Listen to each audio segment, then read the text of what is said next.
Good afternoon.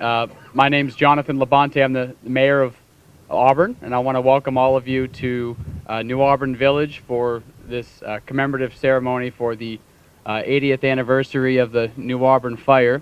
And just as I say that, I'm actually going to stop and wait a couple more minutes. The Boys and Girls Club had hoped to come down to be part of this with their youth, and they're just crossing the street. So if you'll give us 1 minute, we'll wait for them to join us. All right. Now that we've got our friends from the Boys and Girls Club here, good afternoon, you guys. Good to have you here. We'll get back into the program. Again, thank you everyone for coming out. This will be a relatively brief ceremony, but we appreciate your time. We're here to commemorate the Great New Auburn Fire of 1933. And at this point, I'd like to welcome up the Auburn Fire Department Color Guard and Mitch Thomas for our national anthem.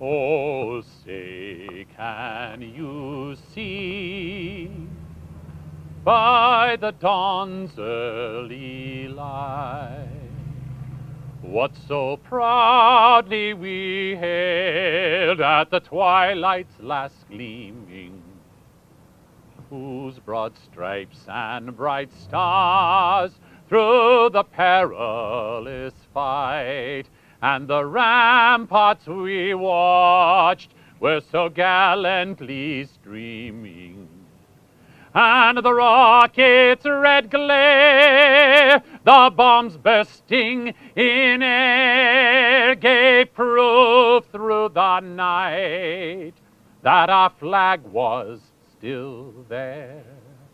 Oh, say, does that star-spangled banner yet wave o'er the land of the free and the home of the brave? Thank you so much.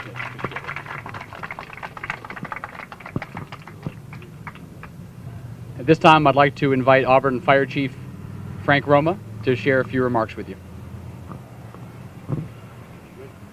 Thank you, Mr. Mayor. Welcome. 80 years ago today, the weather was very similar to what it is today. It was a little warmer, the wind was out of the north, but it was very similar to today. 80 years ago at this very moment, the community of New Auburn was fighting for its very survival.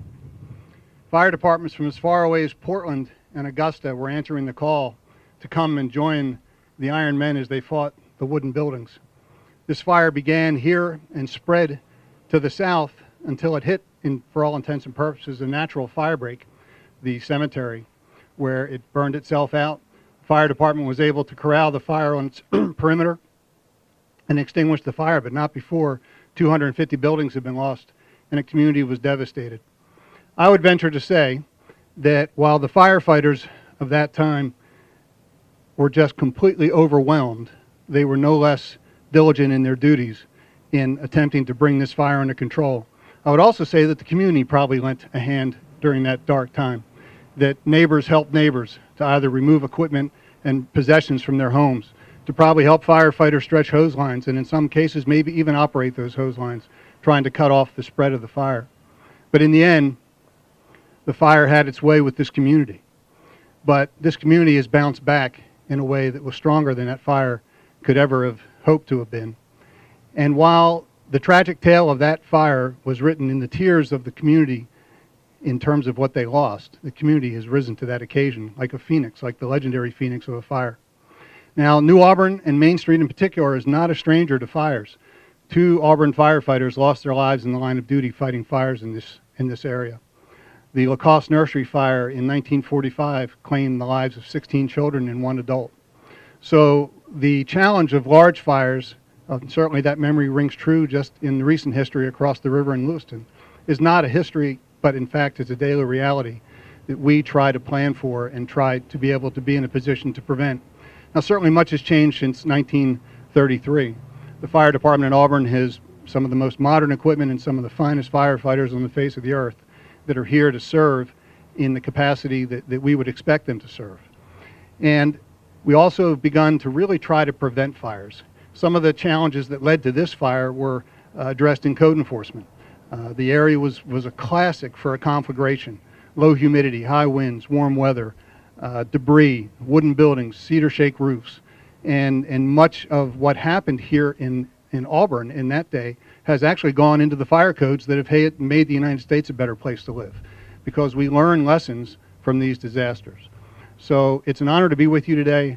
It's an honor to remember this event, and I pay honor to those brave men from all over Maine that came here to aid Auburn 80 years ago today, and I certainly stand in awe of all those brave firefighters in Auburn that stand before you ready to serve today as well. Thank you.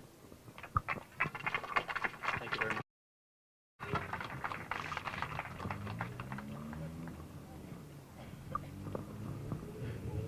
Thank you, Chief. As the Chief mentioned, the fire, which began around 1:30, 80 years ago today, the generosity of Happy Days Diner is why we're here in this law. The fire actually began just around the corner, closer to 2nd Street. It remains the largest fire in the history of Lewis and Auburn. 250 buildings were burned in about 4 hours. That's a very strong, fast-moving fire. And just as the articles in the newspapers of Maine 80 years ago highlighted the immediate response, the immediate generosity of this community and communities around Maine, it certainly is reaffirming, though it was a tragedy, the fires of Lewiston over the last couple of weeks, the response of this community of Lewis and Auburn to support members of this community, turning out with donations and support for those families in Lewiston that lost their homes, and showing their support.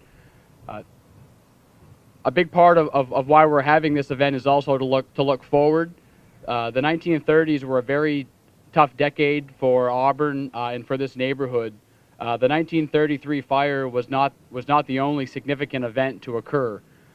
We were in the midst of the Great Depression at the time of the fire, which brought its own challenges. In 1936, a massive flood swept through the village area, with waters rising to about where Mill Street is. So again, the attempt to reinvest and grow this neighborhood was challenged. And in 1937, the Great Shoe Strike, where about 90% of the shoe workers were on strike, literally shut down the city of Auburn, with the National Guard taking to the streets to protect the community. It was a very tough decade, and the neighborhood really never fully recovered in terms of the types of buildings and the amount of activity. But the charm of the neighborhood and the individuals who live here or grown up here, their commitment to the neighborhood really has never wavered. So I'm certainly honored as mayor. I know the councilors that are here, there's a significant commitment of the city to help this neighborhood continue to grow economically. We're beginning a study at the end of this month to look specifically within the village area of how we can encourage people to want to continue to invest, to bring new shops, to bring new apartments, new residences, new offices into this village area, to encourage it to grow. And certainly a significant part of that effort will be the building of a new Auburn Greenway, which will span the confluence of the Little Androscoggin River from Main Street to Broad Street at the Lown Bridge. I was able, about a month ago, at the annual Firefighters Ball, to make an announcement that I am calling for an effort to do something that Auburn should have done long ago, and that's to create a memorial to the men who have given their life while on duty with the Auburn Fire Department. It's certainly unfortunate that to this day we have not done that, but we're certainly going to make a commitment, and I've asked the chief, and I have the chief's support as well as that of the council to begin that effort. Private Ted McGuire, Deputy Chief Fred Worley, and Captain Willis Millett are 3 former firefighters that, while on duty, gave the ultimate sacrifice. And it will be important for this community to properly recognize them and allow future generations to learn about their sacrifice and the importance of firefighters and firefighting to this community. So there will be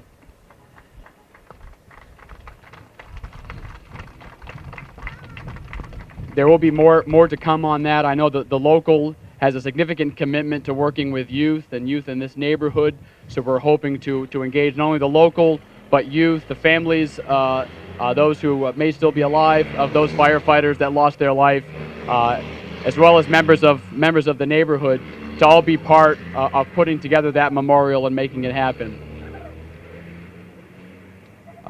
So at this time, one of the things that we want to make sure that folks don't forget is that this fire did happen, that it was a major turning point in this neighborhood, and we've put together a sign that will be placed along Mill Street for now, with the hope that we would eventually have a permanent marker of the location that this fire occurred. So if we could have an unveiling of that sign.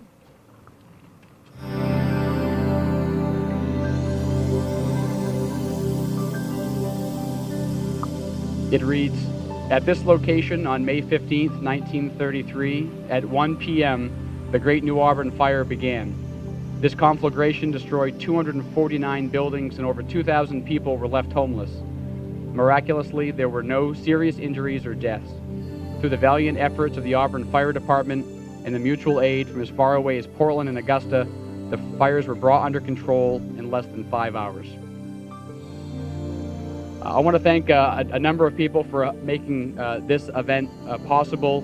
Certainly the Fire Chief Roma, Councilors Gary, Walker, and Councilor Crowley, who's joined us since the start of the event. Mitch for taking the time out to come with the national anthem. Our friends from Great Falls TV who have recorded this, and we're going to work to put together a small program on local access that would also include photos from the fire, as well as photos as we look to find those from before the fire. Happy Days Diner for offering the use of their parking lot, and Two Brothers who offered a place for me to run my extension cord so we could have power for a PA system. A couple of events I want to let folks know about. Certainly right after this, if you want to head over to the parking lot across 2nd Street, the Social Club is hosting a barbecue. If you're not hungry, there's certainly a number of old photos from the fire that you're welcome to go and take a look at, and probably some members of our fire department will stick around if you want to have a chance to talk with the firefighters. Also on Saturday, June 1st at 10 a.m., there will be a housing ceremony for the new engine at Engine 2 on South Main Street. And I believe the last living relative of Captain Millett, his 90-year-old daughter, will be joining us for that housing ceremony. So June 1st at 10 a.m. if you are free and want to join the fire department for that ceremony at South Main. So I thank all of you again for coming out tonight. I hope you have a safe and great afternoon. Sure. I was just handed a check, and I'll also recognize Councilor Crowley here in a moment. The New Auburn Social Club has just presented a $300 check as a start towards the firefighters memorial, and Councilor Crowley, I actually provided the first check a couple of weeks ago, and it's contributed $100 to the memorial. So there will definitely be more to come as we work with the fire department and the local. But thank you very much, Leroy, for the support of the club. Great. Thank you very much, everyone.